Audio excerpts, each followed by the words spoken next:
प्रिय विद्यार्थियों, आज इस वीडियो लेक्चर में हम एक बहुत ही महत्वपूर्ण टॉपिक की चर्चा करने जा रहे हैं और वो है विधि का शासन, रूल ऑफ लॉ। किसी भी लोकतांत्रिक शासन व्यवस्था के लिए ये सबसे अहम लक्षण है और यदि हम किसी लोकतांत्रिक शासन व्यवस्था की चर्चा करते हैं तो विधि के शासन को समझे बिना हम उस व्यवस्था को नहीं समझ सकते। आइए आज हम इस शासन व्यवस्था के इस कंसेप्ट के बारे में कि रूल ऑफ लॉ क्या है, विधि का शासन क्या है, उसको समझने का प्रयास करते हैं। आधुनिक समय में लोकतांत्रिक आस्थाओं, नागरिकों के अधिकारों व स्वतंत्रता की रक्षा करने के लिए कानून का शासन अर्थात विधि के शासन से बढ़कर अन्य कोई विकल्प नहीं है।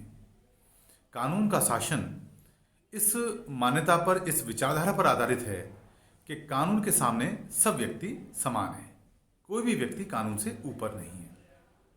यह मान्यता राजनीतिक शक्ति को निरंकुश बनाने से रोकती है और समाज में सुव्यवस्था बनाए रखने में मदद करती है। कानून का शासन सुशासन का आधार है। यह शासन सरकार की स्वेच्छाचारिता को रोककर जन कल्याण में वृद्धि करता है। यह शासन परंपराओं पर भी आधारित हो सकता है तथा संवैधानिक उपबंधों पर भी हो सकता है। इंग्लैंड में तो बिना मौलिक अधिकारों और न्यायिक पुनरीक्षण मतलब फंडामेंटल राइट्स और जुडिशियल रिव्यू के बिना भी नागरिकों को अधिकार और स्वतंत्रताएं कानून के शासन के कारण ही प्राप्त हैं। कानून का शासन सभ्य राजनीतिक समाज की पहचान है। आज भारत, ब्रिटेन, अमेरिका तथा अन्य सभी सभ्य देशों में कानून के शासन का विशेष सम्मान किया जाता है।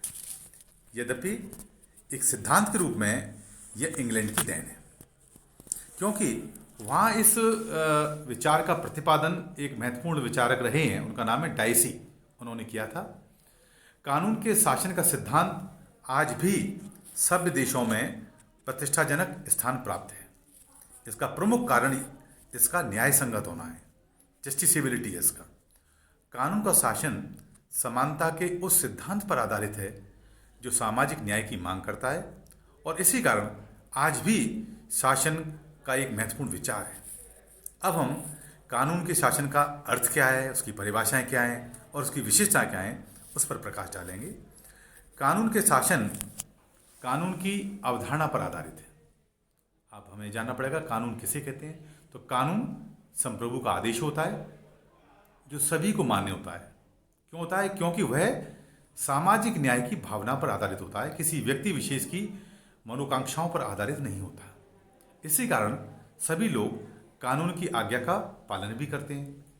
जिस राजनीतिक समाज में कानून को उचित महत्व दिया जाता है वहीं पर कानून के शासन की स्थापना हो जाती है।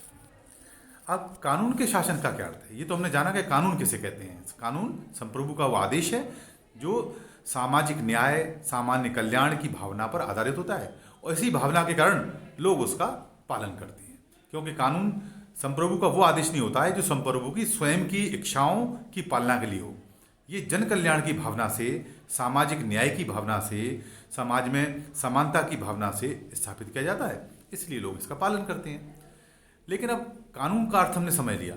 अब कानून के अर्थ को समझने के बाद हम ये जानने का प्रयास करेंगे कि कानून का शासन क्या है, रूल ऑफ लॉ क्या है, विधि का शासन क्या है।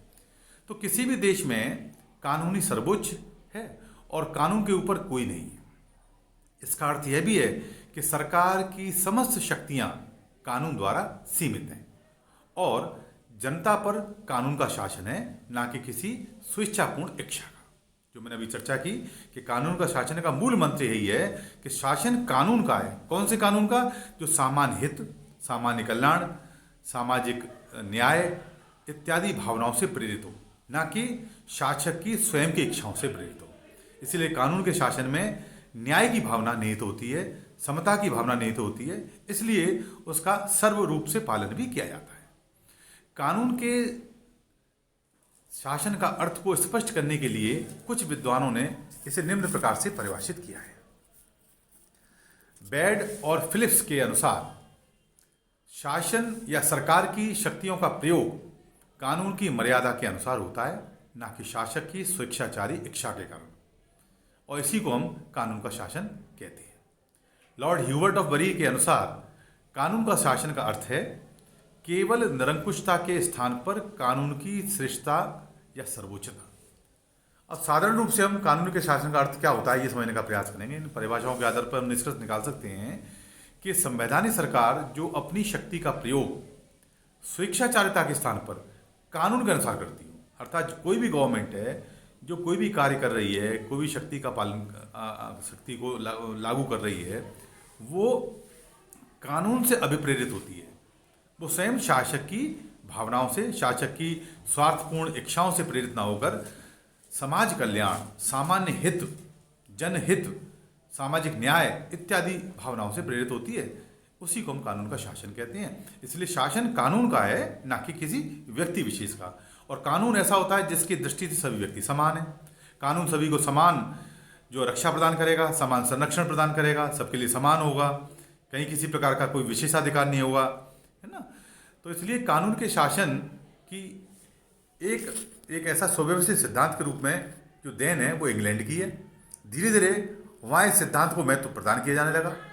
बिना संविधान के भी इंग्लैंड में कानून के शासन को अन्य देशों की तुलना में आज भी एक महत्वपूर्ण स्थान प्राप्त है, जिसे ब्रिटिश सरकार की आधारशिला माना जाता है।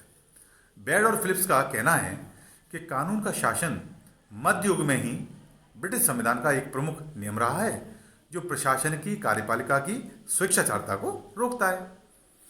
इंग्लैंड में कानून का राज्य है और कानून का पूरा सम्मान किया जाता है। भारत और अमेरिका में भी इस सिद्धांत को अपनाया गया है। भारत और अमेरिका में कानून का बहुत सम्मान है। किसी भी व्यक्ति और सरकार को कानून की मर्यादा को भंग करने का अधिकार प्राप्त नहीं है। भारतीय संविधान में दी गई नागरिकों की स्वतंत्रता और अधिकारों की रक्षा कानून के शासन द्वारा ही की जाती है। आपने देखा होगा कि भारतीय संविधान के भाग 3 में जो मौलिक अधिकारों की या मूल अधिकारों की जो चर्चा की गई है, उसमें अनुच्छेद 32 में संवैधानिक संरक्षण का मूल अधिकार है। उसका उद्देश्य ये है कि यदि कोई भी व्यक्ति के अधिकारों का हनन होगा तो व्यक्ति न्यायालय में जाकर के अपना संरक्षण प्राप्त कर सकता है।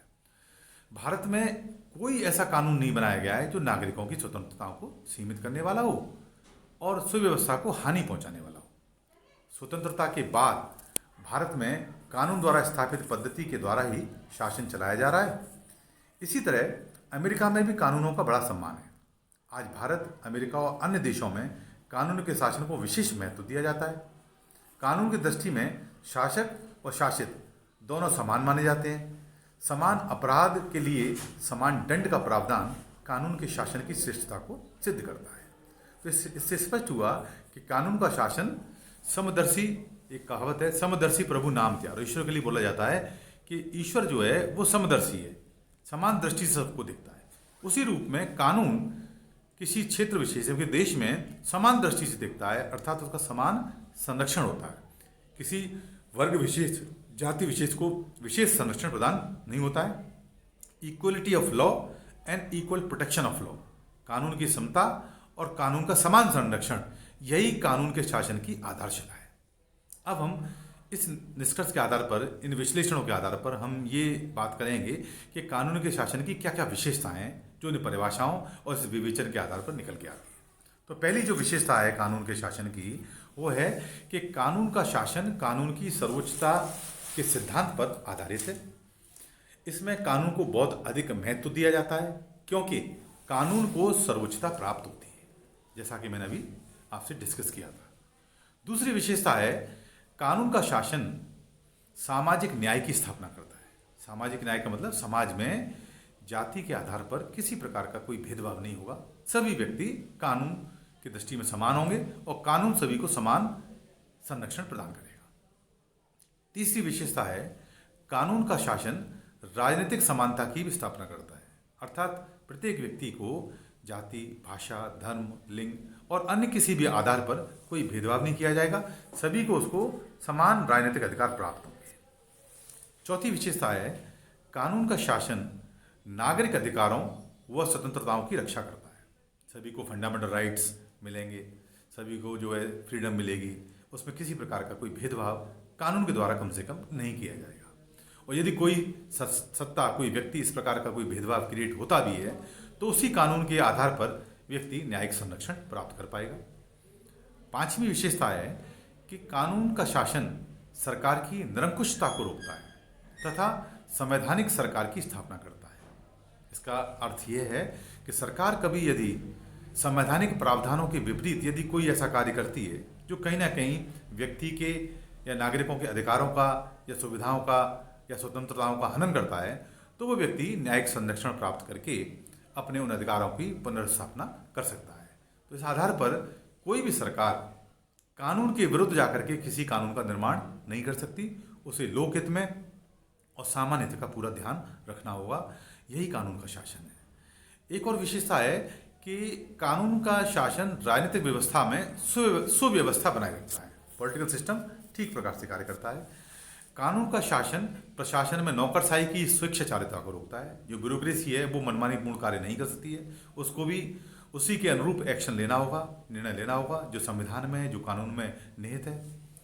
8वीं विशेषता है कि कानून का शासन राजनीतिक विकास का मार्ग प्रशस्त करता है और कानून का शासन संवैधानिक आदर्शों व मूल्यों की रक्षा करता है और इनकी प्राप्ति में सरकार की सहायता भी करता है।